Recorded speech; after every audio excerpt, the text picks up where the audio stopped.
You're listening to the Purdy Girl Podcast. I'm your host, Ashley Kelly Purdy. My mission is to connect military spouses, fiancés, girlfriends, and booty calls worldwide. So let's do this. Hi, everyone. Welcome back to Purdy Girl Podcast. I'm your host, Ashley Kelly Purdy. Coming live, coming pregnant, 18 weeks today. Very excited about it.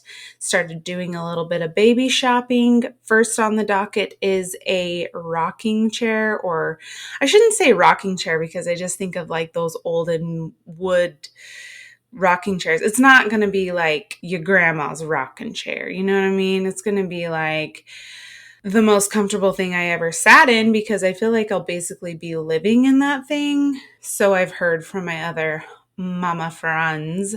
So right now we are looking and searching for all things baby. So if you have any suggestions, let me know. If you have a rocker, or should I say like recliner? I don't even know. You know, the chair that you live in, that you feed your baby in, that that's where you are most of the time. That's what I'm looking for. And I feel like it needs to be a good one. Like, I'm going to invest some money into this thing.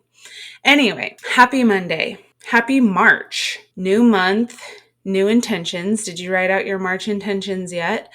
I did. I'll probably share those later today. We have the book club vote going on in the Purdy Girl Facebook group. The books that are on there right now to vote for is Intuitive Eating, The Giver of Stars, Spark, and Belgravia. I don't know if I'm saying that right, but I looked at the trailer for that. I guess there's a movie coming out it's a movie and a book. It seems very Downton Abbey-ish. So if you're into that sort of thing, I am not way into that sort of thing, but I'm not gonna say no to anything. So I wanted to throw out a review of the week, and Macy Petty, I'm going to read your review because it was just so nice and thoughtful. Hit me up on Instagram and I'm going to get your address from you and I'll send you a little nifty gifty. It means so much when you guys rate and review and fully subscribe, which I'm pretty sure you all do, but just in case, like if you're not subscribed, just hit that subscribe button. It'd mean a lot. So Macy Petty says, not just for military spouses.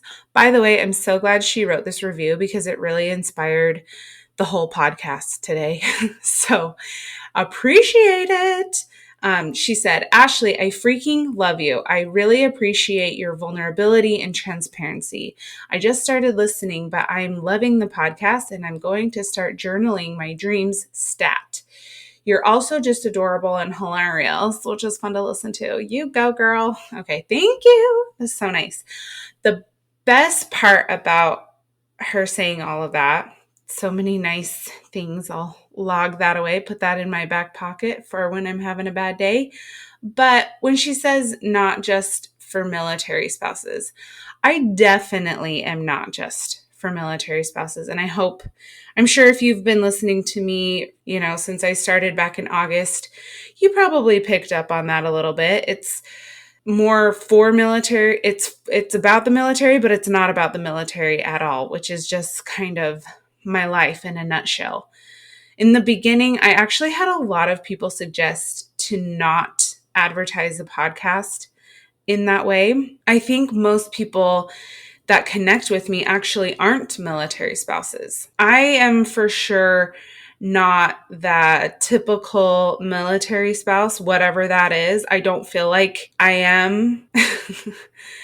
And that's why I wanted to add that into the description of the podcast. If you are a military spouse and you connect with me, chances are you have felt that same way. I have a hard time putting it into words exactly, but I just kind of feel out of place amongst most military spouses. And there's nothing wrong with being different, obviously.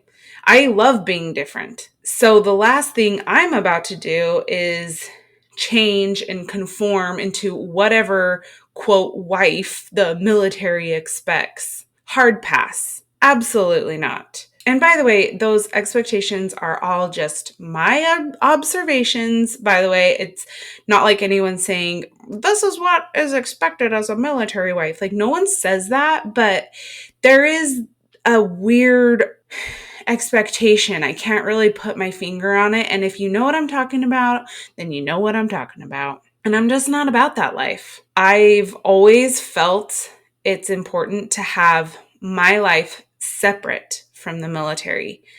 Not everyone is that way, and that's totally fine. But that's a lot of why I wanted to put in the Connecting Military Spouses Worldwide part into the podcast, because I feel like if I'm thinking this, there's other women that think this, and they might have a similar outlook as well. And I feel alone a lot of the time in kind of who I am as a military spouse. So I'm just kind of like, want to put it out there. Like, there's not just one way to be in this military life. It's important to me that the military is just a part of my life. It's not my whole entire life.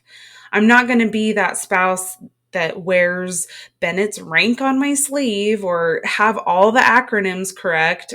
I'm just not going to be that way. I'm not going to be the first one to volunteer all the time. I'm probs not going to go to every single event with like the perfect casserole dish. I am not going to have all of my fulfillment in life be from being a military spouse. Like, my mind just goes to what happens when that goes away. If I was to put all my eggs in that basket, what happens when B retires and my identity is fully wrapped up in being a military spouse? Then what? That's when I have my identity crisis, I guess. Ultimately, that's why I added it into the podcast. I want to talk about another way. I want to remind you ladies that you can still choose your own life even when the military dictates so much of what you do. And maybe it's not the military for you. Maybe your significant other is in the police force, or maybe he's a firefighter. I remember, by the way, meeting a couple ladies a few years ago. I introduced myself and they introduced themselves and they said right after, I'm a fire wife. I'm a fire wife. And lo and behold, on their Instagram pages and everything, the first thing in their bio is fire wife. Okay, listen. I think it is amazing. Don't get me wrong. I think this is amazing. It's great to be proud of what your husband does for work, 100%. I take a lot of pride in what B does, for sure. But here's where I think it gets dangerous. I think once you take on that full identity as an Army wife or a Navy wife or a fire wife, or I'm a stay-at-home mom, or whatever it is, when that is who you are and that's all you are, it's not just a part of who you are, I think that's when you start to lose yourself. Like I said in the last podcast, I feel like words are very important. So ask yourself, who are you? I don't care what your husband does.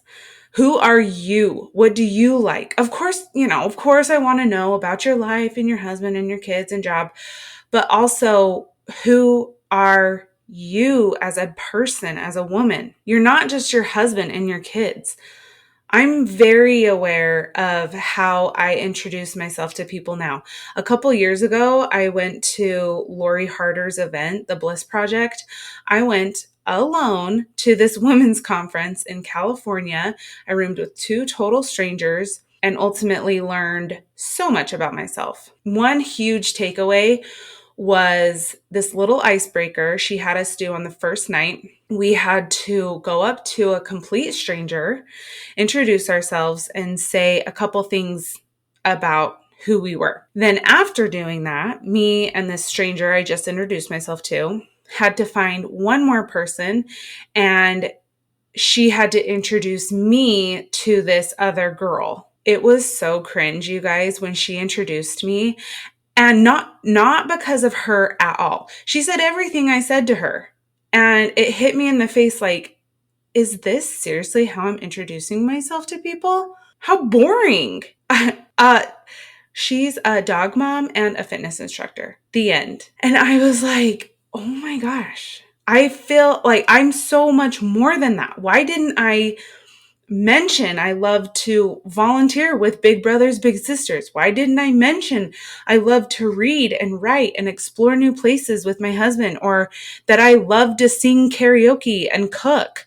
I mean, yes, of course, you want to be tactful with your introduction. You're not going to like pull out your scroll and just start listing off all of your accomplishments. Like, no one likes that girl. But it just hit me that day in a way I can't fully describe. You only get one chance to make a first impression. So now I'm more mindful when I introduce myself, and I really just try not to sell myself short. When I introduce myself, I really want people to get a good idea of who I am. And let's be honest, most of the time, I mean, no one really cares, but I care. I care how I introduce myself. I care about how I portray myself to the world, you know.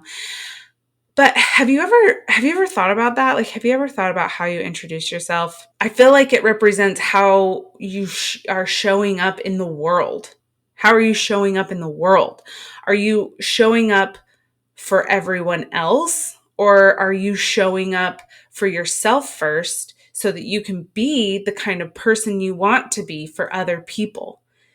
It's a big deal. If you're not aware of this, if you're not showing up for you and being you before you're a wife, before you're a mom, before your sister, your friend, a CEO, whatever the heck you are, you're going to lose yourself. I think about this a lot before I become, I mean, I am a mom. I know I'm like growing a baby, blah, blah, blah. But like, you know, before shit gets real, I want to be aware of myself, of Ashley, and know who I am fully, because I feel and I know I'm going to show up for that baby even better when I can be my whole self. So what does that look like?